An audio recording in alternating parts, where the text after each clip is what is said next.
ഞാനിപ്പോ വന്നിട്ടുള്ളത് വളരെ ചുരുങ്ങിയ സമയം കൊണ്ട് നമ്മളെ നാട്ടിലൊരു വിപ്ലവം ഉണ്ടാക്കിയ ഒരു ബ്രാൻഡിന്റെ കഥ പറയാനാട്ടോ. എല്ലാവർക്കും അറിയുന്ന ഒരു ബ്രാൻഡാണ് മൗസിയ അവിൽ മിൽക്ക്. ആ മഞ്ഞയും പച്ചയും ബോർഡ് അടിച്ചിട്ട് ഒരുപാട് പേര് വില കോപ്പി അടിക്കുന്നുണ്ടെങ്കിലും മൗസിയിൽ തന്നെ അവിൽ മിൽക്ക് കുടിക്കണം എന്ന് എന്റെ അഭിപ്രായം. എല്ലാവരും കരുതുന്നുണ്ടാവും ഞാനിപ്പോ മൗസിയിൽ വന്നിട്ട് അവിൽ മിൽക്ക് ഇങ്ങനെ പരിചയപ്പെടുത്തേണ്ട ആവശ്യമുണ്ടോന്ന്. ഒരിക്കലുമില്ല, ഒരാവശ്യമില്ല കേട്ടോ. പലതരം അവിൽ മിൽക്ക് ഇവിടെ ഉണ്ട് എന്നൊക്കെ പറഞ്ഞു പലതരം മിക്സും നട്ട്സും ഒക്കെ ഇട്ട് അവിൽ മിൽക്ക് ഉണ്ടെന്ന് ഞാൻ പറയേണ്ട ഒരാവശ്യമില്ല. എന്നാലേ അവിൽ മിൽക്കിനെ പറ്റി പറയാനല്ല ഞാൻ വന്നിട്ടുള്ളത് കേട്ടോ. അപ്പൊ കൂട്ടത്തിൽ അവിൽ മിൽക്കും പറഞ്ഞെന്നുള്ളൂ. പക്ഷേ അവിൽ മിൽക്കിനോടൊപ്പം കഴിക്കാൻ പറ്റിയ സാധനത്തെ പറ്റി പറയാൻ വന്നത് കേട്ടോ. ഇതാണ് മൗസിയുടെ അഷർ.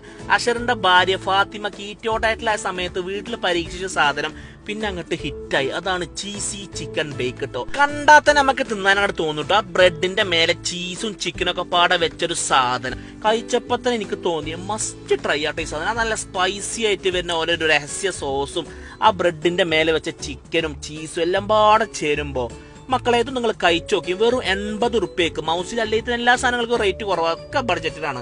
അപ്പൊ ഇതിന് വെറും 80 രൂപ ഉള്ളൂ. അവിൽ മിൽക്കിന്റെ ഒപ്പം തന്നെ കഴിക്കാൻ പറ്റിയൊരു സാധനം കേട്ടോ ഈ ചീസി ചിക്കൻ ബേക്ക്.